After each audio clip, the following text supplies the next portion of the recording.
Selamat bertemu lagi Ibu Bapak dan Saudara semua. Shalom. Ini adalah renungan dengan tema lebih mudah seekor unta masuk ke dalam lubang jarum daripada orang kaya masuk ke dalam kerajaan surga, berdasarkan Injil Matius 19, 23 hingga 30. Kisah tentang orang muda yang kaya itu membuktikan bahwa harta kekayaan dapat menghalangi orang untuk datang kepada Tuhan. Kisah ini diceritakan dengan sangat hidup dan menarik. Kemudian, Yesus menunjukkan bahaya dari harta kekayaan. Dia berkata, sukar sekali orang kaya masuk ke dalam kerajaan surga. Lebih mudah seekor unta masuk ke dalam lubang jarum daripada orang kaya masuk ke dalam kerajaan surga. Ada penjelasan yang saya pernah dengar dari seorang guide Yahudi ketika saya berkunjung ke Israel beberapa tahun yang lalu. Begini penjelasannya. Unta adalah binatang paling besar yang dikenal oleh orang Yahudi. Pada zaman dulu, kota-kota di Israel umumnya dikelilingi oleh tembok yang tinggi dan kokoh untuk melindungi warga kotanya dari serangan musuh yang tiba-tiba. Kota itu punya sebuah pintu gerbang yang tinggi dan kokoh. Sejak pagi sampai dengan matahari terbenam, pintu gerbang itu dibuka, sehingga warga kota dan tamu-tamu dari luar kota dapat keluar masuk dengan leluasa. Menjelang malam, pintu gerbang itu ditutup dan dikunci. Tetapi untuk memberi kesempatan kepada warga kota yang datang terlambat, maka di daun pintu gerbang itu ada sebuah pintu kecil yang tingginya sekitar 1,5 meter. Pintu yang kecil itu dibuka tutup sehingga orang masih dapat keluar masuk melaluinya, tetapi sedikit lebih sulit sebab pintu itu lebih kecil sehingga orang harus sedikit membungkukkan badannya. Nah, pintu yang kecil itulah yang disebut lubang jarum. Apa artinya ungkapan unta dapat melewati lubang jarum? Artinya unta yang badannya besar dan tinggi harus membungkukkan badannya supaya dia dapat melewati pintu yang kecil itu sesudah pintu gerbang yang tinggi ditutup. Di sini terdapat arti yang sangat indah. Untuk dapat melewati lubang jarum itu, setiap orang harus membungkukkan badannya. Begitu pula unta. Orang kaya yang sombong karena banyak hartanya tidak sudi membungkukkan badannya sebagai tanda merendahkan diri. Karena itulah ia tidak dapat masuk ke dalam kerajaan surga. Sebab untuk masuk ke sana, yang sangat diperlukan adalah kerendahan hati yang ditunjukkan dengan sikap membungkukkan badan. Lebih mudah seekor unta melewati lubang jarum itu ketimbang orang yang kaya yang terlalu sombong karena kekayaannya sehingga ia tidak sudi merendahkan dirinya. Yang ingin Tuhan Yesus katakan adalah betapa bahayanya harta kekayaan duniawi yang kita miliki. Sebab dapat dan seringkali menghambat orang untuk datang kepada Tuhan dan menjadi pengikutnya serta menerima anugerahnya. Di manakah letaknya bahaya kekayaan itu? Ada 3 hal yang perlu kita catat. Yang pertama, kekayaan itu dapat memberi kemerdekaan yang semu, yang samar-samar, yang tidak pasti. Jika orang mempunyai banyak harta dunia, maka dia cenderung berpikir dan merasa bahwa dia dapat menyelesaikan setiap persoalan dengan dirinya sendiri. Ada satu contoh tentang hal ini di dalam surat kepada jemaat Laodikea dalam kitab Wahyu. Laodikea adalah kota yang paling kaya di Asia Kecil pada zaman itu. Kota itu hancur karena gempa bumi yang terjadi pada tahun 60 Masehi. Lalu pemerintah Romawi menawarkan bantuan dan sejumlah besar uang untuk memperbaiki gedung-gedung yang hancur. Tetapi kota itu menolak sambil berkata bahwa dia sanggup menolong dirinya sendiri. Tacitus, seorang ahli sejarah Romawi, berkata, Laodikea bangkit dari reruntuhan sepenuhnya dengan sumber dayanya sendiri, tanpa pertolongan sedikit pun dari kami. Lantas Kristus yang bangkit mendengar sikap dan pandangan Laodikea itu, dan dia berkata, Aku kaya dan aku telah memperkaya diriku, dan aku tidak kekurangan apapun. Wahyu pasal 3 ayat 17.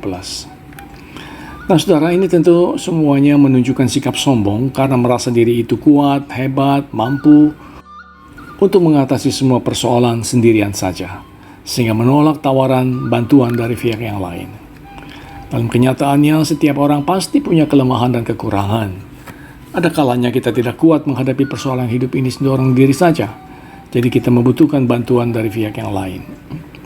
Yang kedua, kekayaan itu cenderung dan dapat membelenggu orang pada dunia ini. Tuhan Yesus berkata, di mana hartamu berada, di situ juga hatimu berada. Matius 6:21. Apa yang diinginkan orang di dalam dunia ini? Jika semua yang ia inginkan sudah ada di tangan, sehingga dia tidak lagi berpikir tentang dunia yang lain atau kehidupan di seberang sana.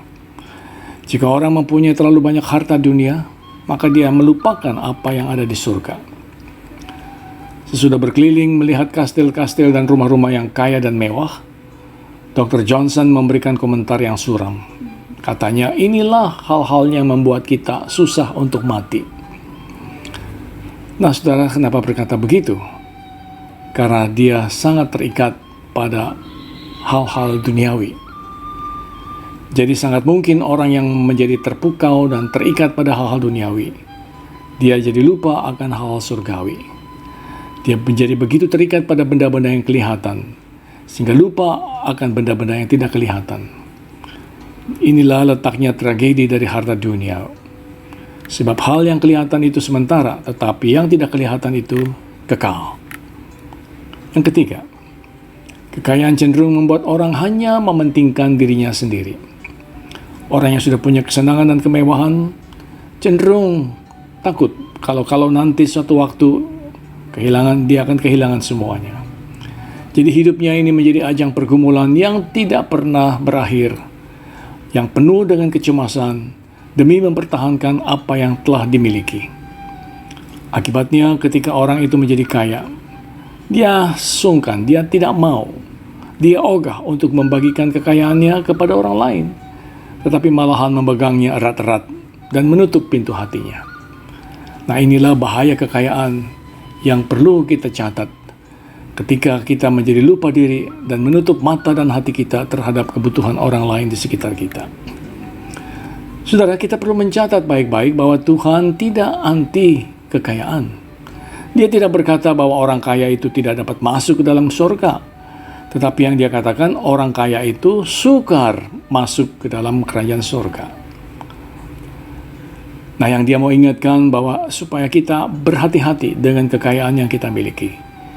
Jangan sampai harta itu menghalangi kita untuk datang kepadanya, untuk menjadi pengikutnya, dan untuk masuk ke dalam kerajaannya. Saudara, ingatlah, beberapa orang yang kaya juga telah menjadi pengikut Kristus dengan setia. Zakheus, seorang tokoh yang saya petik sebagai contoh pekan lalu, adalah orang yang paling kaya di kota Yeriko karena dia seorang pemungut cukai. Dia sudah menemukan jalan masuk ke dalam kerajaan surga karena dia merelakan sebagian dari hartanya kepada orang miskin dan memberikan ganti rugi kepada orang lain yang pernah dia rugikan. Lukas 19 ayat 9. Yusuf dari Arimatea juga orang yang kaya. Dia telah memberikan tanah makam yang masih baru untuk menguburkan tubuh Yesus. Matius 27 ayat 57. Nikodemus juga orang yang kaya karena dia membawa rempah-rempah yang mahal sekali harganya untuk mengurapi mayat Yesus. Yohanes 19 ayat 39. Jadi tidak semua orang yang kaya itu tidak dapat masuk ke dalam kerajaan surga. Kekayaan itu pada dirinya sendiri bukanlah dosa, tetapi kekayaan itu memuat bahaya, mengandung bahaya. Karena itulah seorang bijak di dalam perjanjian lama pernah berdoa begini, 2 hal yang aku mohon kepadamu, jangan itu kau tolak sebelum aku mati, yakni jauhkanlah daripadaku kecurangan dan kebohongan, jangan berikan kepadaku kemiskinan atau kekayaan. Biarkanlah aku menikmati makanan yang menjadi bagianku, supaya kalau aku kenyang, aku tidak menyangkalmu dan berkata, siapakah Tuhan itu? Atau kalau aku miskin, aku mencuri dan mencemarkan nama Allahku. Amsal 30 ayat 7 hingga 9. Saudara, sesudah mendengar penjelasan dari Tuhan Yesus, lalu Petrus berkata, kami ini sudah meninggalkan segala sesuatu untuk mengikut Engkau. Jadi apa yang akan kami peroleh? Inilah pertanyaan yang sering diajukan oleh banyak orang sekarang. Saya sudah menjadi orang Kristen, apa yang saya dapatkan dari Tuhan?